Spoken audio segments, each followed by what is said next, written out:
ever since they took down my account, with the whole wash they did with everybody, I am so shadow banned. None of my videos get seen. If I duet, those will get seen, but not my videos. But that's okay. It doesn't mean I'm going to stop doing them. I'm doing this video because I mentioned on my other channel, and because more people have said that, I guess this has happened to so many people worldwide, and usually when I mention it, I get a lot of people in my comment section that say that it's happened to them too. But it's about the number 1111. So I came across this video with this guy saying that there was a pastor online that wrote a book about this, and that to go to listen to him, because some people will tell you, it's demonic numbers and it's that numerology kind of stuff and all, like numerology in the bad way. And I don't go with the angel numbers either stuff. So anyway, so I went and listened to this pastor, and so he this was 2 years ago, and he because this guy was saying that he's seen 1111 all the time too, but he has since he was a kid. So anyway, I started seeing it like every day, more than once a day. I saw it at least twice a day, usually 3 times a day. Like just looking, you can't plan it, like looking at your phone and address, whatever. It without fail from the end of 2018, and it stopped in the fall of 2020. And I realized the reason it stopped was, I've believed in God for a long time. I've said I got sober, and so I rely on God daily, because that's what's kept me for a very many years, decades without, drinking. So I rely heavily on God. But when this started happening, that wasn't my first thought. It was just more like, this: how can there be this many coincidences? This was literally daily without fail. I was telling people about it. I'm like, this is just weird, because once you get to like the 6-month mark and you realize it's going on every day, and you can't really even plan that, you're just like, what's going on? This is so bizarre. So it went on from the end of 2018 till the fall of 2020. And then it stopped, and it stopped once most of the truth fell into place for me. That's when it stopped. I had left Northwestern. I was fed up with the whole system because of the bullshit I've experienced, like at so many jobs, just for doing the right thing. And then leadership never doing the right thing. They just go along with what they're told. Anyway, that's not what this is about.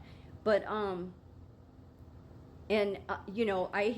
had said how I had been emailing and contacting the White House, DOJ, FBI, media for all of the summer of 2020, trying to tell them about these blacklisted cameras that Northwestern had put in all their facilities the week of lockdowns, because Trump had blacklisted 7 Chinese telecom companies for national security risks. And so I got the serial numbers off these cameras because it was very bizarre, the timing when Northwestern put them in. I've talked about it before. And so I took pictures of them, and yet DOJ didn't get back to me. Nobody got back to me, nobody. And so I'm just like, oh, okay, so Trump, the president, blacklists these for national security risks, and I'm reporting it, and nobody seems to care. In fairness, the White House did get back to me. I mean, not Trump, somebody, that worked for him did leave me a voicemail message that to watch for their call in the next week. And this was like in late summer 2020, and I did watch for their call, but they didn't call me back. So it was the fall, like around September, that I realized, no, I was the one that had to speak up about this. So I had just wanted to report it, and somebody would do something about it. And so it was all of those things. Once I realized I was the one that had to start speaking up, that's when I started doing videos. Not caring how many views I get. It was never about that. It's just whoever it was going to reach, it was supposed to reach, kind of thing. So then once it all kind of fell into place for me, and I realized I was the one that had to speak up about these things, like publicly. That's when I stopped seeing 1111. But all through that time and since then, I stay very close to God. I just do. I mean, that's one of the things. I'm like, no, this is not a time to like play, haphazardly with the whole God stuff. At least not in my opinion. So anyway, I went on this podcast and listened, and one of the biggest numbers he gets that is asked about is 11:11. And he said there's been a prophetic awakening worldwide happening to people with seeing 11:11 on an ongoing basis. Again, this was every single day without fail, at least 2 times. Usually it was 3 though, sometimes 4 times a day without fail, from 2018 till 2020. Without fail. I mean, at one point I'm like, is this some neurological thing? Anyway, so he said this is, and I'm not surprised that he said this has been some, so that right there tells you God's up to something. That's too coincidental. Besides, every time I brought this up, I get tons of people in my comment section that say that no, same thing's happening to them now, or it was happening to them. So this is what he says it means. He said it means the final hour. Oh, that's absolutely true. Yeah, once 2020 fall, and I realized once it stopped, I guess when I knew, oh no, this is the end of the road. This is the final hour. So that's what he said. He said it means the final hour. We are at the end. He said it means heroes are rising up. It's the Lord screaming at you, get through this. Let your destiny be fulfilled. Turn destiny into legacy. Don't give up, don't give up, don't give up. It's the final hour. And my favorite speech of Donald Trump's, it'll always be the best one. I mean, not that he doesn't do good speeches, but is the one he does about never give up. It's just, that always just gives me chills, that speech. Don't ever give up. People that are not doing right, more people will not do right, but don't let it make it. People have heard that speech. It's one he said early on, so it's just interesting, because that all does make sense. By 2020, I realized that, oh no, there's no way to fix this, because all the pieces, there's no way for man to fix this. Everything's been captured too much. It would take a literal God intervention. And so then that all makes sense. I mean, God was trying to get my attention.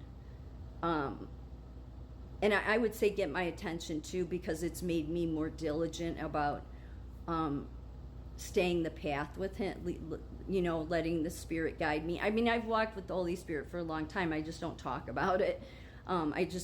I experienced it when I got sober. I went through AA, and I had that moment, and I was like, when I realized, oh no, there's really a God, that was so exciting for me. So that's always been the most important thing to me is, but I will fall off the path. Like everybody, I'll kind of get, where I'm not getting on my knees every morning and praying and turning it over. I mean, that's what I do as somebody who has managed to stay sober that way, is I turn it over to God, and it's almost a superstition to me to not do that. Every now and then I'll forget, and then I'll do it in my car, driving, because I'm in a rush. But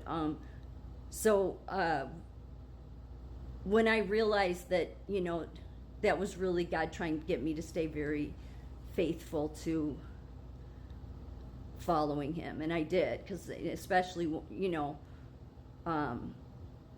definitely during the summer of 2020, because that's when it really started to hit me, the impact of what we're facing is, and how it literally, it's the final hour.